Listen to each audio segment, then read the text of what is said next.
स्वाध्याय के प्रारंभ में मंगलाचरण। सभी लोग हाथ जोड़े।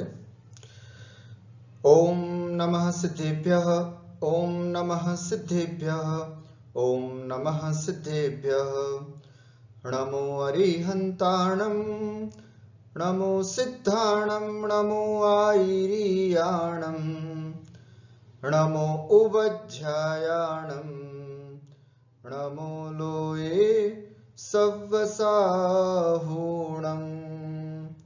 पंच परमेष्ठी भगवान की जय। संत शिरोमणि 108 आचार्य गुरुवर विद्यासागर जी महाराज की जय। जगत पूज्य निर्यापक मुनि मुनि पुंगव 108 गुरुवर श्री सुधा सागर जी महाराज की जय। समस्त मुनि संघ की जय। द्वादशांग चिन्वाणी माता की जय। द्वादश वर्षीय श्रवण संस्कृति स्वाध्याय पाठ्यक्रम में आप सभी महानुभावों का मैं हार्दिक अभिनंदन और स्वागत करता हूं।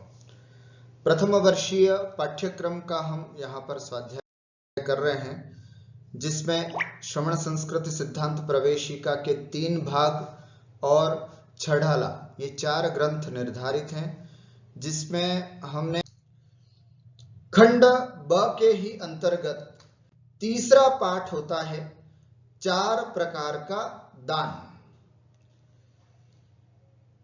दान हमारे जैन धर्म में 4 प्रकार के बताए गए हैं। कौन कौन से दान हैं, दान कहते किसे हैं, कौन कौन से दान हैं, किनको देना चाहिए, इसकी एक संक्षिप्त जानकारी इस पाठ 3 में हम यहां पर प्राप्त करते हैं। देखिए, 4 प्रकार का दान। पहले तो दान कहते किसे हैं? अपने तथा अन्य के कल्याण के लिए धन खर्च करना दान कहलाता है। अर्थात पैसा खर्च करना जिसमें हमें अपना भी कल्याण नजर आए और दूसरों का भी कल्याण नजर आए। इस भाव से हम जो पैसा देते हैं उसको दान कहते हैं। ध्यान से सुनना, त्याग और दान दोनों में अंतर है। दान और त्याग दोनों में अंतर है। त्याग करते समय किसी के प्रति उपकार का भाव नहीं होता है। त्याग करते समय हो सकता है हमारे उपकार की बात हो सकती है, लेकिन दूसरे का भी इसमें उपकार हो ये भावना हमारी बिल्कुल नहीं होती है। तभी तो जब मुनिराज दीक्षा लेते हैं तो वस्त्रों का त्याग करते हैं। देखा होगा आपने, ऐसा कभी सुना कि वस्त्रों का दान करके मुनिराज दीक्षा ले रहे हैं? कभी नहीं। इसका मतलब दान वाली बात जब भी आती है बड़ा सोच समझ करके देना चाहिए। कई लोग दान करने में बड़ा अविवेक रखते हैं। अरे साहब, अपने को तो दान करना है, कहीं पर भी दे दो, क्या फर्क पड़ता है? नहीं साहब, दान वहां किया जाता है जिसका आउटपुट हमको कुछ मिले। दान करने के बाद हम मुंह नहीं फेरते हैं। दान करने के बाद हम देखते हैं कि हमने जिस चीज को दान किया है उसकी उपयोगिता क्या है, उसका फायदा कितना हुआ, इसको बोलते हैं दान। अगर हम दान करने के बाद भूल जाएं, यद्यपि व्यक्ति को दान करने के बाद कोई चीज ऐसी होती है उसको वो नहीं रहना चाहिए, परंतु उसको ये चीज तो हमेशा ध्यान में रखनी चाहिए कि मैंने जिस चीज को दान किया है उसकी उपयोगिता हो रही है या नहीं हो रही। तो इसलिए दान में और त्याग में बड़ा अंतर है। त्याग करने के बाद हम दिमाग से निकाल देते हैं कि हाँ सब ये चीज छोड़ दी, लेकिन दान करने के बाद हमें बार बार उसको देखना भी पड़ता है कि ठीक है या नहीं है, ऐसा। तो इस तरह से अपने तथा अन्य के कल्याण के लिए, इसमें मेरा भी कल्याण है। क्यों मेरा कल्याण? क्या है मेरा कल्याण? यहां ये कि मेरा लोभ घटा, है ना, मेरी लालच प्रवृत्ति जो तृष्णा प्रवृत्ति है वो कम होती है, सबसे पहली बात। दूसरा, धर्मानुराग बढ़ता है ना, मेरा भी और दूसरे का भी, मैं जिसको दान दूंगा उसका भी धर्म के प्रति अनुराग बढ़ेगा कि यार बहुत अच्छे लोग हैं, और मेरा भी धर्म के प्रति अनुराग बढ़ता है। और तीसरा, मेरा अपना पुण्य संचय होता है। ये 3 फायदे तो मोटे मोटे रूप में, इसके अलावा भी बहुत सारे लाभ हैं दान के। तो इसलिए दान जरूर करना चाहिए। दान के 4 भेद होते हैं। कौन कौन से? आहार दान, औषध दान, ज्ञान दान और अभय दान। आइए एक एक बार एक एक चीज को यहां पर पढ़ते हैं। आहार दान क्या होता है? सबसे पहले खाद्य, स्वाद्य, लेह्य और पेय, ये 4 प्रकार का आहार भक्ति पूर्वक चतुर्विध संघ को प्रदान करना आहार दान कहलाता है। खाद्य, खाद्य का मतलब होता है खाने योग्य वस्तु, है ना? दाल, रोटी, चावल, ये सब खाद्य में। स्वाद्य में स्वाद लेने योग्य वस्तु, सौंफ, इलायची, ये सब स्वाद्य मानी जाती है। लेय, लेय का मतलब होता है, वैसे तो चाटने योग्य जो होती हैं उसको बोलते हैं लेय, लेय, है ना? जैसे हलवा हुआ, चटनी हुई, है ना? इस तरह की जो कुछ आहार में हम देते हैं जिसको मुनिराज चाट करके खा सकते हैं, ऐसी चीजों को हम लेय पदार्थ बोलते हैं। और पेय पदार्थ विविध फलों के जो रस होते हैं वो सब पेय के, जल भी हो गया, रस भी हो गया, आदि सब। तो खाद्य, स्वाद्य, लेय और पेय, ये 4 प्रकार का आहार भक्ति पूर्वक, है ना, चतुर्विध संघ को प्रदान करना।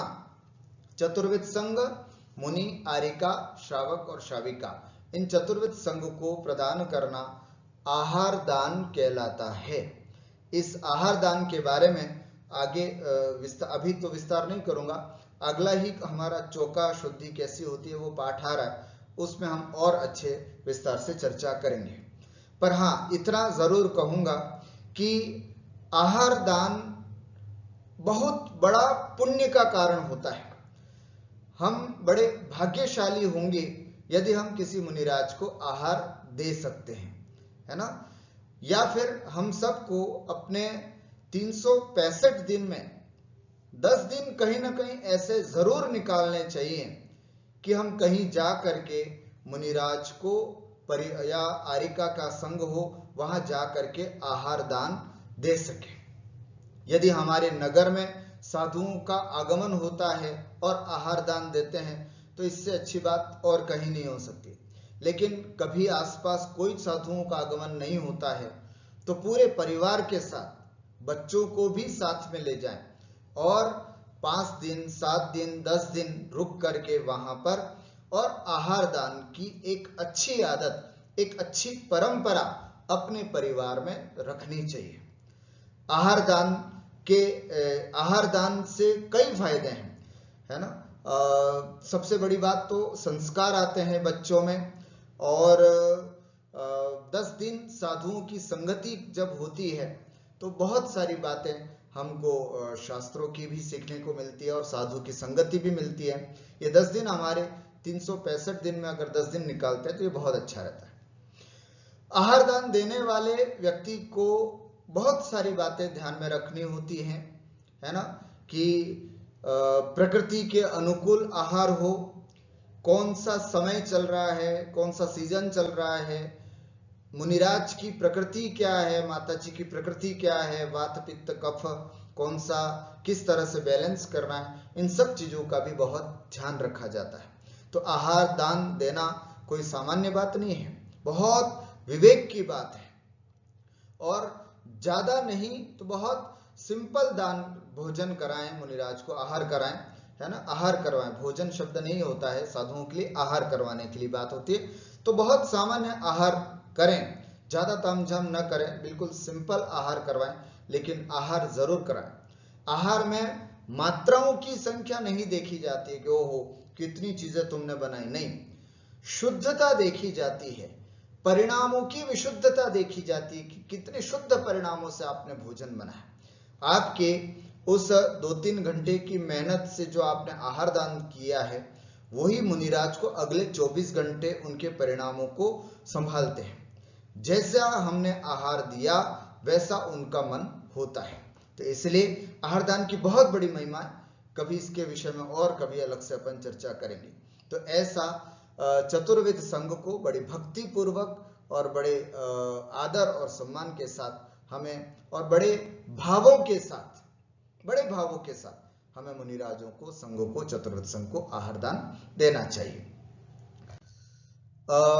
उसके अलावा ज्ञान दान, शास्त्र दान, चतुर्विध संघ के ज्ञानवर्धन हेतु उनको शास्त्र भेंट करना शास्त्र दान अथवा ज्ञान दान कहलाता है ना। चतुर्विध संघ, मान लीजिए मुनिराज हैं, उनको किसी शास्त्र को पढ़ने की इच्छा हुई है ना, अलग अलग टीकाएं होती हैं है ना, जैसे समय सार जी की टीका, आचार्य अमृतचंद स्वामी की टीका, आचार्य जयसन स्वामी जी की टीका, तो अलग अलग टीकाओं की अपेक्षा रहती है साधुओं को स्वाध्याय करने के लिए।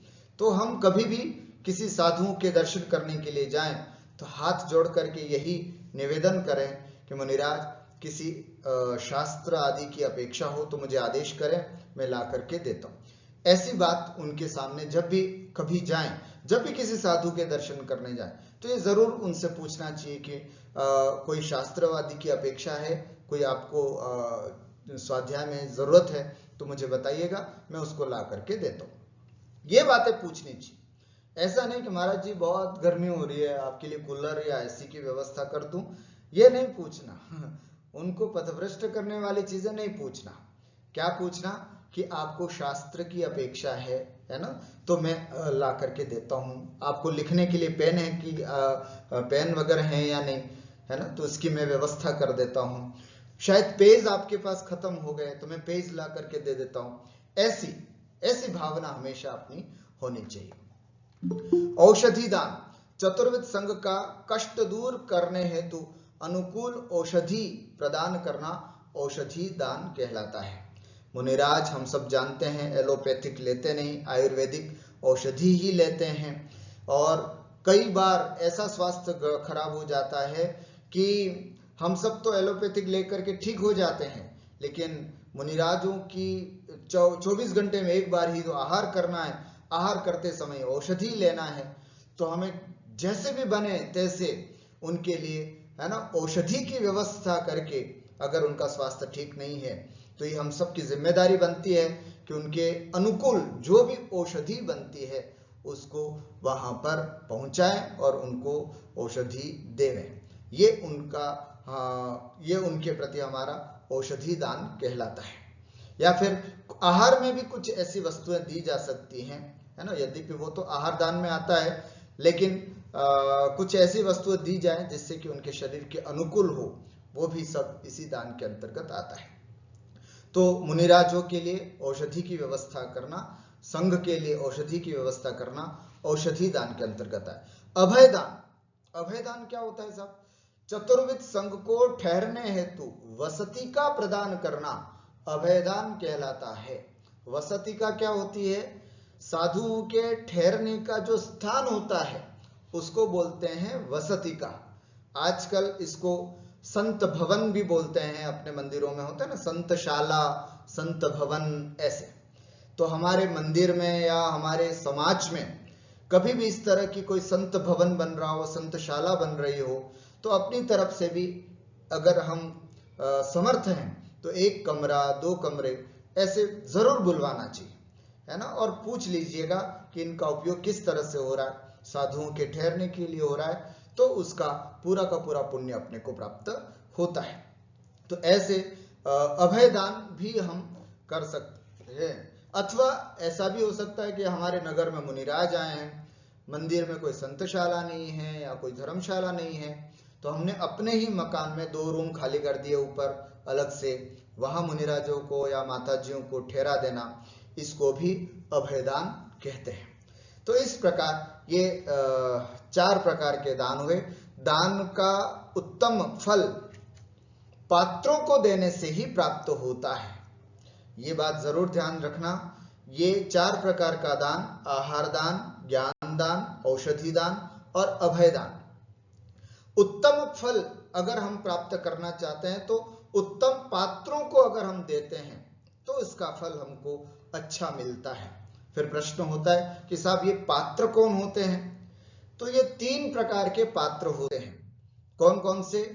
उत्तम पात्र, मध्यम पात्र और जघन्य पात्र। 4 प्रकार का दान 3 प्रकार के पात्रों को देने से अच्छा फल मिलता है। उत्तम पात्र के अंतर्गत कौन आते हैं? रत्नत्रय से युक्त आचार्य, उपाध्याय और साधु उत्तम पात्र के अंतर्गत आते हैं, है ना। इन्हें नवधा भक्ति पूर्वक आहार आदि दान देना चाहिए।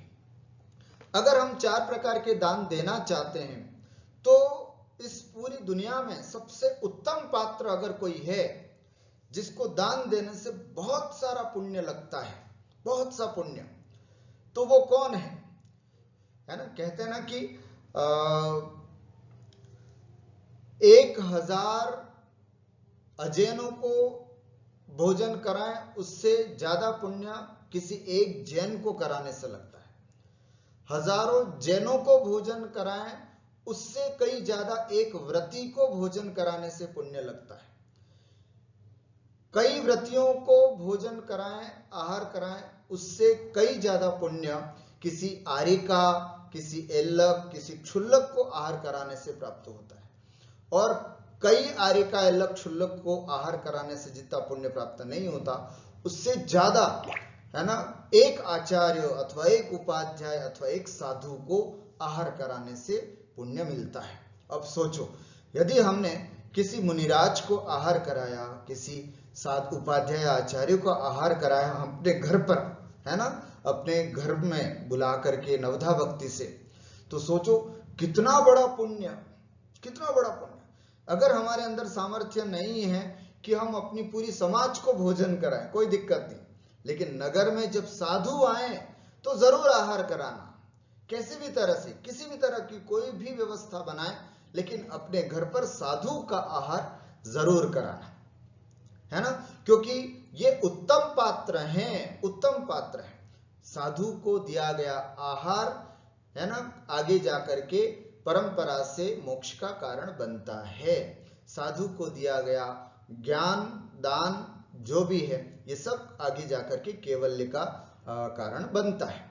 तो उत्तम पात्र, मैं आपको पात्रों की चर्चा कर रहा हूं यहां पर। उत्तम पात्र आज 3 परमेष्ठी आ गए, आचार्य परमेष्ठी, उपाध्याय परमेष्ठी और साधु परमेष्ठी। इन्हें नवधा भक्ति पूर्वक आहार आदि देना चाहिए। नवधा भक्ति की चर्चा आगे करता हूं।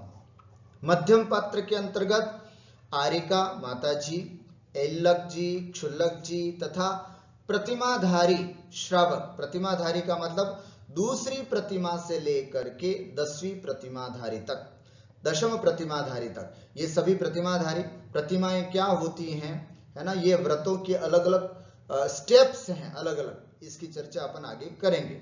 तो दूसरी प्रतिमा से लेकर के 10वीं प्रतिमा तक जो धारी होते हैं उनको प्रतिमाधारी कहते हैं, और 11वीं प्रतिमाधारी जो होते हैं उनको हम एल्लक जी या क्षुल्लक जी कहते हैं। और माता जी जो होती हैं, यद्यपि ये होते तो महाव्रती हैं, महाव्रती होते हैं, लेकिन कुछ मर्यादाएं उनकी होती हैं जिनकी वजह से उनको वस्त्र धारण करना पड़ता है, तो इसलिए उत्तम पात्र में ना करके उनको मध्यम पात्र में रखा गया। इन्हें विनय पूर्वक आहार आदि दान देना चाहिए। और जघन्य पात्र में कौन आते हैं? अविरत सम्यक दृष्टि जीव जघन्य पात्र के अंतर्गत आते हैं। सम्यक दृष्टि होना चाहिए, ध्यान से सुनना। कौन जीव होना चाहिए? जिसको सच्चे देव शास्त्र गुरु पर श्रद्धान है ऐसा, लेकिन अभी उसने व्रत धारण नहीं कर रखे हैं, जीवन में दूसरी तीसरी प्रतिमाएं धारण नहीं कर रखी हैं। उदाहरण के रूप में आप और हम सब श्रावक आ गए इसमें, जिनको सच्चे देव शास्त्र गुरु पर श्रद्धान तो है, लेकिन व्रतों के नाम से शून्य है, अभी हमारी प्रतिमाएं नहीं हैं, तो ऐसे हम सब श्रावक जो हैं इसके अंतर्गत आ सकते हैं। ऐसा कोई भी, चाहे जैन भी हो, लेकिन जिसको सच्चे देव शास्त्र गुरु पर ही श्रद्धान नहीं है, उसको अगर हम दान देते हैं तो उसका फल इतना प्राप्त नहीं होता है। तो इसलिए यहां पर साफ लिखा है, अविरत सम्यक दृष्टि चतुर्थ गुण स्थानवर्ती, जिसको सच्चे देव शास्त्र गुरु पर श्रद्धान है वो जघन्य पात्र होता है। इनकी यथा योग्य विनय करते हुए आहार आदि दान देना चाहिए। ठीक हुआ। तो ये 3 पात्र हुए, उत्तम पात्र, मध्यम पात्र, जघन्य पात्र। उत्तम पात्र में आचार्य, उपाध्याय, साधु, मध्यम में आरिका, इल्लच्ची, क्षुल्लच्ची और प्रतिमाधारी, और जघन्य पात्र में अविरत, सम्यक दृष्टि हुए। फिर प्रश्न होता है कि फिर गरीबों को दान देना चाहिए या नहीं। तो वे तीनों पात्रों में तो नहीं आते हैं, लेकिन हाँ एक करुणा दान करके और होता है ना। करुणा दान जो इसमें उल्लेख नहीं है शास्त्रों में, अगर किसी की स्थिति खराब देख करके आपको लगता है कि हाँ इसको दान देना चाहिए, है ना, तो हम करुणा करके दान देते हैं, तो ठीक है। पर पूज्य मुनिश्री हमेशा कहा करते हैं कि दान देने के बाद, मान लीजिए कि किसी गरीब को आपने दान दिया और उसके बाद हो सकता है उसने शराब पी करके कहीं धमाल मचाया, तो उसका भी पाप हमको हमारे खाते में जुड़ता है। इसलिए हमेशा किसी को भी दान करने से पहले ये देख लें कि ये दान करने के बाद, हम जिसको दान कर रहे हैं, अब मेरे आहार देने के बाद इसकी प्रतिक्रिया क्या होगी। फुटपाथ पर बैठा हुआ व्यक्ति या इधर उधर दान मांगने वाले व्यक्ति, हमारा दान देने के बाद उसके पेट में जब अन्न जाता है तो उसका उपयोग क्या करता है। वो व्यसनों में लगाता है, शराब पीता है, जुआ खेलता है, झगड़ा करता है, तो फिर इसका मतलब यह है कि हम यदि उसको दान देते हैं तो उसका पुण्य तो बहुत दूर, हमने पाप का संचय ज्यादा हो जाता है। और एक मान लीजिए मुनिराज को हमने आहार दिया, मुनिराज क्या करते हैं, सामायिक करते हैं, स्वाध्याय करते हैं, तो ये है पुण्य। मतलब आपने जो बीज बोया है दान का, वो कितना फलदार हो रहा है, ये भी विचार करना हमारे लिए बहुत जरूरी है। इसलिए शास्त्रों में बड़े जोर दे करके कहा जाता है कि पात्रों को दान दो, पात्रों को दान दो। कोई घर पर आया चंदा मांगने के लिए, हमने दे दिया, अब उस चंदे से इकट्ठा होकर के, पैसा इकट्ठा करके उन्होंने क्या किया, भांग लाए, भांग पी, रात भर शिवरात्रि किया या जो भी किया, तो इस सब का पाप का फल फिर अपने को भोगना पड़ता है। इसलिए कोशिश करें पात्र दान करें, है ना। और पात्रों के दान करने का जब भी अवसर आए, आंख मीच करके बिल्कुल अच्छे से दान देना चाहिए। तो इस तरह से तीनों पात्रों की यहां पर चर्चा हुई। नवधा भक्ति की चर्चा आती है इसमें, पड़गाहन मुनिराजो, अभी आगे चौका शुद्धि आएगी उसमें भी चर्चा होगी, पर एक सामान्य आपको बता देता हूं कि पड़गाहन मुनिराज जी को बाहर खड़े होकर के, है ना, हमारे नगर में जब भी मुनिराज आए तो हमारे घर में शुद्धि का खाना बनना चाहिए, और जैसे ही समय हो जाता है ना, चौका पड़गाहन करने के लिए बाहर खड़े हो जाना चाहिए। बस इतनी सी बात है ना। तो बाहर जो खड़े हो जाते, और अगर मुनिराज आते हुए दिख जाए तो हे स्वामी नमोस्तु नमोस्तु नमोस्तु ऐसे बोल करके उनको पड़गाहन करते हैं। पड़गाहन करने के बाद जैसे ही वो पड़क जाते हैं 3 प्रदक्षिणा लेकर के, और फिर हम उनको चौके में बुलाते हैं। फिर उसके बाद एक पाटा लगाया घर पे रहता है, उस पर विराजमान होने के लिए उनको हम बोलते हैं, है ना। कैसे बोलते हैं, उच्चासन ग्रहण कीजिए, है ना। वैसे तो उसके पहले भी बोलते हैं भोजनशाला में प्रवेश कीजिए, लेकिन उच्चासन ग्रहण, जैसे उनको पाटा आदि पर बैठने के लिए विनय पूर्वक बोलते हैं उच्चासन, अर्थात नमोस्तु मुनिराज उच्चासन पर विराजमान, उच्चासन ग्रहण कीजिए। फिर उसके बाद जैसे वो बैठ जाते हैं, पीछे रख देते हैं, कमंडल बाहर रख देते हैं, पीछे अंदर कहीं टांग देते हैं, फिर उनके पाद प्रक्षालन करते हैं, है ना। फिर उसके बाद पूजन करते हैं। पूजन भी लंबी चौड़ी नहीं करना, संक्षिप्त में ही करना। मुनिराज जो भी हैं, जैसे परम पूज्य मुनिषी सुधासागर मुनिंद्र अत्र अवतर अवतर संभोषित आह्वानम अत्र तिष्ठ तिष्ठ, ऐसे पूरे अपन करते हैं। फिर जन्म जरा मृत्यु विनाशनाय जलम निर्वपामि ते स्वा, संक्षिप्त में पूजन करनी चाहिए।